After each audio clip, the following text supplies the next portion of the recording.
Halo guys, annyeonghaseyo 여러분. Di video kali ini kita akan memberikan informasi drama Korea terbaru yaitu The Red Slave Calf, bergenre drama historical romance yang akan ditayangkan di MBC dan aplikasi Viki mulai tanggal 12 November 2021 sebanyak 16 episode guys. Berdasarkan seri novel Otsomae Belgun Kedong, karya Kang Mikang. Berlatar abad ke-18, The Red Slave Calf adalah kisah cinta antara Raja Jeongjo dan selir kerajaan Uibinsong. Menceritakan tentang Song Dok-im adalah seorang pelayan istana. Song Dok-im terlibat dengan putra mahkota Isan dan dia jatuh cinta padanya. Putra mahkota akhirnya menjadi Raja Jeongjo dan sekarang menginginkan Song Dok-im menjadi selirnya. Tapi Song Dok-im menolak guys. Song Dok-im ingin menjalani hidupnya dengan bebas, sesuatu yang tidak mungkin dilakukan sebagai selir. Song Dok-im juga tahu bahwa kehidupan seorang selir kerajaan umumnya tidak membawa kebahagiaan. Tapi akhirnya Song Dok-im menjadi selir Raja Jeongjo. Drama ini adalah romansa kerajaan yang menyedihkan antara seorang pelayan istana yang ingin melindungi kehidupan yang telah dipilihnya dan seorang raja yang menempatkan negara lebih dulu daripada cinta. Lee Jun-ho sebagai Yisan atau Raja Jeongjo. Ayahnya adalah putra mahkota Sado dan ibunya adalah Hong Hye-bin atau Lady Hye-kyung, seorang yang arogan. Tetapi bahkan jika Yisan seorang yang sombong, Yisan tetap tidak punya pilihan selain menganggukkan kepala. Yisan adalah raja berikutnya yang lahir dari keturunan langsung benang merah dan duduk di singgasana putra mahkota. Seorang yang cerdas, sangat ketat, disiplin, teliti dalam mengatur dirinya sendiri. Yisan mendorong dirinya untuk menjadi menakutkan dan berusaha untuk menjadi pewaris ideal yang diinginkan oleh kakeknya yaitu Yeongjo. Karena Yisan tidak ingin mati sengsara seperti ayahnya, Yisan ingin meyakini untuk bertahan dan ingin membuktikan diri kepada dunia bahwa dirinya mampu. Dengan kata lain, Yisan sebenarnya selalu diam-diam menjadi takut. Tetapi karena Yisan tidak bisa memberitahu siapapun di dunia bahwa dirinya ketakutan, Yisan memakai citra cucu yang sempurna sebagai pertahanannya. Yisan selalu mengira bisa mempertahankan kesempurnaannya itu. Meskipun berusaha menjadi pewaris tahta ideal yang diinginkan oleh kakeknya, Yisan harus menanggung beban yang berat sebagai seorang putra mahkota ketika sang ayah meninggal dunia. Terlebih lagi, pembunuhan ayahnya tersebut telah meninggalkan trauma emosional tersendiri dalam hatinya. Di suatu hari musim panas di tahun Geisa, di perpustakaan Donggung, di mana tidak ada yang melihat, Yisan bertemu dengan Song Dok-im, seorang pelayan istana yang galak. Lee Se-young sebagai Song Dok-im atau selir kerajaan Uibinsong, seorang dengan mata yang besar, indah, berkilau, dan rasa ingin tahu. Kenaifannya yang polos mewarnai pipinya dan terlihat cantik. Song Dok-im terkadang memainkan trik jahat, tapi Song Dok-im dengan tulus serius memiliki tujuan hidupnya sendiri. Song Dok-im berencana mengumpulkan banyak uang dan membeli silsilah keluarga untuk mengubah status kakaknya. Satu-satunya mimpinya adalah untuk bersatu kembali dengan saudara laki-lakinya yang diusir dari kastil karena kakaknya dianggap sebagai putra seorang pengkhianat. Song Dok-im mengumpulkan uang dengan susah payah sejak masih kecil, memulai periode 10 tahun untuk mengumpulkan 100 nyang. Song Dok-im mengumpulkan uang dengan bermain sebagai tukang membaca buku dan menulis. Song Dok-im memamerkan bakat luar biasa sebagai biografi dengan membaca buku cerita dan membanggakan popularitas besarnya di kalangan pelayan istana. Tulisan tangannya juga terbaik di kalangan pelayan istana dan bahkan wanita kerajaan ingin menyalin buku dengannya. Song Dok-im mengikuti Court Lady Seo sebagai gurunya dan menganggap ketiga rekannya, Son Yong-hae, Baek Kyung-hae, dan Kim Bok-yeon sebagai keluarga. Dan suatu hari seorang pemuda arogan dan sombong muncul di depannya yang selalu berdiri sendiri di perpustakaan di istana Donggung dan menjalani kehidupan sehari-harinya dengan damai. Saat Song Dok-im melempar 5 koin perak ke dada pemuda itu, kehidupannya yang sederhana mulai berubah guys. Kang Hun sebagai Hong Deokro dan nama aslinya adalah Hong Guk-yong. Setiap kali pelayan istana membaca kisah cinta, mereka membayangkan wajah Hong Deokro sebagai protagonis laki-laki. Ada banyak pelayan istana yang menderita morbiditas karena wajah tampan dan senyum lembutnya. Hong Deokro sangat disayangi dan dikagumi oleh semua orang termasuk pelayan istana. Tapi tidak banyak orang yang tahu tentang sisi dinginnya yang tersembunyi di balik penampilannya yang seperti angin musim semi. Hong Deokro tidak percaya pada niat baik orang. Kebajikan dan kebaikan itu adalah hal yang tidak masuk akal. Hong Deokro percaya bahwa semuanya itu harus dibayar. Karena Hong Deokro adalah anggota dari klan Pungsan Hong yang bergengsi. Tidak banyak orang yang tahu bahwa Hong Deokro juga memiliki masa kecil yang sangat menyedihkan. Lee Deok-hwa sebagai Raja Yeongjo. Sebelum naik tahta, Raja Yeongjo diberi julukan sebagai Pangeran Yeoning.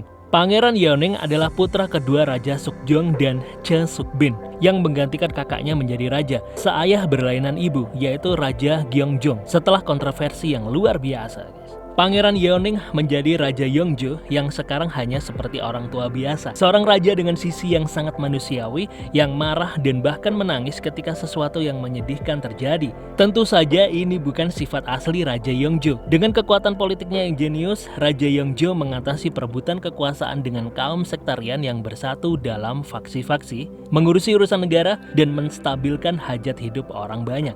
Raja Yeongjo sangat mendalami Konfusianisme. Raja Yeongjo memiliki wawasan yang luar biasa, tetapi ada sesuatu yang tidak boleh diungkit oleh siapapun, yaitu pertama, status Raja Gyeongjong yang terlahir sebagai anak dari kalangan rendah. Kedua, karena faksi Soron, Raja Yeongjo dicurigai meracuni kakak laki-lakinya, yaitu Raja Gyeongjong. Yang ketiga, Raja Yeongjo membunuh putra kandungnya, yaitu putra mahkota Sado, ayahnya Yisan. Dengan cara putra mahkota Sado diperintahkan untuk masuk ke dalam kotak kayu besar bekas penyimpanan beras, dan setelah 8 hari, Sado mati lemas. Raja Yeongjo membunuh putra kandungnya karena Sado menderita penyakit kelainan jiwa dan dituduh secara membabi buta membunuh sembarang orang di dalam istana, guys. Jang Hae-jin sebagai Permaisuri Kim Jong-sun.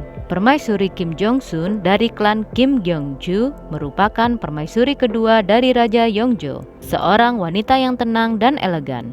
Permaisuri Kim Jong-sun selalu memiliki pandangan yang dingin dan tenggelam dalam pikiran yang mendalam. Banyak orang yang mengira Permaisuri Kim Jong-sun adalah seorang permaisuri yang acuh tak acuh dengan orang lain. Tapi semua itu salah, guys. Permaisuri Kim Jong-sun menyukai kepribadian dan bakat Seong Dok-im yang ceria. Dan hati Permaisuri Kim Jong-sun tulus untuk Seong Dong-im. Tapi nanti setelah Raja Yeongjo wafat, Permaisuri Jong-sun akan dikenal sebagai Ibu Suri Yesun dan menjadi salah satu anggota senior keluarga kerajaan, sekaligus menjadi lawan politik bagi raja yang baru yang merupakan cucu tirinya, yaitu Yisan atau Raja Jeongjo, anaknya putra mahkota Sado. Kang Malgum sebagai Hong Hae-bin atau Lady Hae-gyong. Lady Hae-gyong dari klan Pungsan Hong, seorang penulis dan putri mahkota Korea selama dinasti Joseon. Hong Hae-bin atau Lady Hae-gyong adalah istri putra mahkota Sado. Mereka memiliki anak. Yang pertama adalah Yi Jeong, Pangeran Uiso. Namun sayangnya pangeran kecil itu meninggal 2 tahun kemudian. Yang kedua adalah Yisan, yang kelak akan menjadi Raja Jeongjo. Lalu Putri Chongyeon dan Putri Chongson. Sejak kematian putra mahkota Sado, gelar kebangsawanan Lady Hae-gyong dicabut dan dikembalikan ke keluarganya. Hong Hae-bin awalnya tenang dan menghormati hukum istana, tetapi setelah tragedi putra mahkota Sado, Hong Ye-bin menjadi lebih berhati-hati dalam segala hal. Hong Hae-bin hanya mengungkapkan hal-hal baik yang berkaitan dengan kesejahteraan putranya dan kedua putrinya. Kim Eon sebagai Putri Chongyeon. Ayahnya adalah putra mahkota Sado dan ibunya adalah Hong Ye-bin atau Lady Hae-gyong. Putri Chongyeon adalah saudari perempuannya Yisan. Suaminya adalah Kim Do-seong dari Gwangeun. Putri Chongyeon memiliki kepribadian yang ceria dan keren yang tidak seperti wanita di keluarga kerajaan. Bahkan dengan pelayan istana, Putri Chongyeon bergaul seperti seorang kawan tanpa ragu-ragu. Jo Seung-hae sebagai Putri Chongson. Ayahnya adalah putra mahkota Sado dan ibunya adalah Hong Hae-bin atau Lady Hae-gyong. Putri Chongsan adalah saudari perempuannya Yisan. Suaminya adalah Jung Jae-hwa dari Hangeun. Tidak seperti Putri Chongyeon, Putri Chongsan adalah tipikal wanita kerajaan yang terikat oleh tata krama dan hukum. Putri Chongsan baik kepada pelayan istana, tetapi Putri Chongsan selalu menjaga jarak yang tepat. Bai Jae-ki sebagai Jung Jae-hwa, suami Putri Cheongseon. Jung Jae-hwa awalnya tidak dapat terlibat dalam kegiatan politik. Tetapi Jung Jae-hwa merasa bangga karena diam-diam membantu raja berikutnya yaitu Yisan. Jung Jae-hwa memiliki kepribadian yang cepat marah dan memiliki sisi kejam, sehingga Jung Jae-hwa sering bertabrakan dengan kebajikan. Kim Kang-min sebagai Kim Do-sung, suaminya Putri Chongyeon, seorang yang bijaksana membantu ketiga putra dan putrinya Hong Hae-bin atau Lady Hae-gyong. Meskipun hal itu berbahaya, tapi selama Kim Do-sung menjadi menantu yang baik, Kim Do-sung selalu tahu bahwa hanya ada satu cara, yaitu bergerak dalam garis lurus dan selalu berhubungan baik dengan istrinya. Seo Hyo-rim sebagai Putri Hwa Won-ongju, saudari perempuannya putra mahkota Sado. Putri Raja Yongjo dari selir Yong dari Wangsa Yi. Putri arogan dan bermartabat yang selalu mengutamakan dirinya sendiri. Putri Hwa Won-ongju menikah dengan Jong Chidal dan mereka sebelumnya memiliki seorang putri tapi meninggal pada usia 2 tahun. Kemudian mengangkat seorang anak laki-laki yaitu Jong He-gyum atau Jung Baek-ik. Tapi Jong Chidal mati muda dan Putri Hwa Won-ongju menjadi seorang janda. Putri Hwa Won-ongju yang tidak memiliki hubungan baik dengan Sado bersekongkol dengan istri kedua Raja Yongjo yaitu Permaisuri Kim Jong-sun untuk memperangkap Sado yang pada akhirnya membuat Sado dieksekusi mati. Kematian putra mahkota Sado adalah tragedi tragis yang melebihi harapannya. Putri Hwa Won-ongju hanya ingin mengambil kebaikan ayahnya, tetapi bukan kematian saudaranya. Akhirnya, rencana Putri Hwa Won diketahui oleh Raja Jeongjo dan kemudian Putri Hwa Won-ongju diasingkan. Kwon Hyun-bin sebagai Jung Baek-ik. Karakternya adalah Jung Baek-ik dengan nama aslinya adalah Jung Hyo-gyum. Jung Baek-ik berasal dari keluarga berpenghasilan rendah dan memiliki perasaan rendah diri. Jung Baek-ik diadopsi oleh Putri Hwa Won-ongju dan sebagai anak angkat, Jung Baek-ik benar-benar mematuhi perintah Putri Hwa Won-ongju. Jo Hae-bong sebagai Hong Jong-yo. Karakternya adalah Jong-yo dan namanya adalah Hong In-han, sayap kiri kekuatan faksi Noron. Hong Jong-yo adalah paman dari klan Hong Heo-gyeong-gung dan menjadi kakek buyut Yisan. Pada awalnya, mereka mendukung bahwa Yisan, satu-satunya cucu dari keluarga Hong, harus menjadi raja. Tetapi, ketika ketiga putra dan putri Hong Hye-bin tidak menjadi boneka mereka, mereka memutuskan untuk membuang mereka. Jang Hae-jin sebagai Court Lady So, gurunya Song Dok-im. Ketika Song Dok-im masih muda, Court Lady So mengajarkan puisi pemikiran sebagai seorang yang disiplin. Court Lady So selalu mengomel dan memarahi Song Dok-im, tapi semua itu adalah untuk melindungi Song Dok-im. Court Lady So yang menyayangi dan mencintai Song Dok-im seperti putrinya sendiri adalah orang yang membuat Song Dok-im memulai kampanye 10 tahun untuk mengumpulkan 100 yang. Dan Court Lady So akan berusaha untuk melindungi Song Dok-im dalam setiap krisis besar atau kecil. Bak Ji-yong sebagai Kepala Pengadilan Wanita Jo, penguasa tertinggi pelayan istana yang mencakup ratusan pelayan istana. Di dinasti Joseon sebagai Kepala Pelayan Istana yang mengambil alih keluarga kerajaan dan mengambil alih properti. Kepala Pengadilan Wanita Jo menggunakan kekuatan besar dan kekuatan politik di belakang layar. Istana manufaktur adalah objek kecemburuan dan ketakutan para pelayan istana. Kepala Pengadilan Wanita Jo memiliki belas kasih yang kuat dan tanggung jawab mutlak untuk wanita pengadilan yang dia pimpin dan akan melakukan apa saja jika ada yang menghalangi. Di sisi lain, Kepala Pengadilan Wanita Jo telah memperhatikan kebajikannya yang cerdas sejak usia dini dan melakukan tugas-tugas khusus yang tidak dapat dilakukan oleh pelayan istana lainnya. Lee Min-ji sebagai Kim Bok-yeon, temannya Song Dok-im di Daejeon. Dengan kepribadian yang ceria dan lincah, Kim Bok-yeon puas dengan hidupnya sebagai pelayan istana dan selalu mengejar kebahagiaan kecil. Kim Bok-yeon adalah anggota dari organisasi rahasia Hong Samu, yaitu sekelompok pelayan istana yang sangat merindukan Hong Dok-ro. Tetapi kesetiaannya kepada rekan-rekannya sedikit lebih maju. Ji-eun sebagai Kang Wol-hye. Kang Wol-hye adalah senior Seong Dok-im. Kang Wol-hye dari klan Kang, tetapi nama keluarga ibunya adalah klan Chu. Dan tidak ada yang tahu kalau Kang Wol-hye adalah sepupu keenam dari klan Chu. Ketika Kang Wol-hye masih muda, Kang Wol-hye tinggal di lingkungan yang sama dengan Seong Deok-im. Dan karena hal itulah, Kang Wol-hye sangat baik kepada Seong Deok-im. Lee Eun-sam sebagai Son Yong-hae, temannya Song Dok-im. Son Yong-hae terobsesi dengan rasa kualifikasi bahwa dirinya tidak penting. Dibandingkan dengan Song Dok-im dan Bae Kyung-hae, keduanya cantik dan berbakat. Song Yong-hae memiliki kepribadian yang bijaksana dan terkadang melakukan hal-hal yang sangat berani sehingga membuat rekan-rekannya terkejut, guys.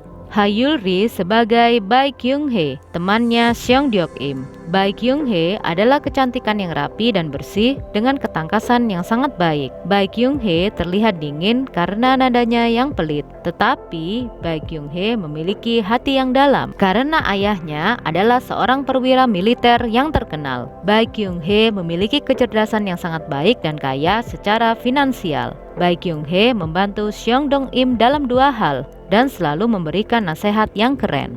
Oh Dae-hwan sebagai Kang Tae-ho, seorang pengawal kerajaan. Kim Mi-kyung sebagai Bak Sanggung atau Court Lady Park, gurunya Son Yong-hae. Drama ini juga dibintangi oleh Kim Ja-young sebagai Kwon Sang-gung, Jo Chan-hyung sebagai pengawal Yi-san. Dan yang menjadi sutradara drama ini adalah Jung Ji-in, yang sebelumnya pernah menjadi sutradara drama Korea. Dua diantaranya adalah Let's Hold Hands Tightly and Watch the Sunset dan Radiant Office.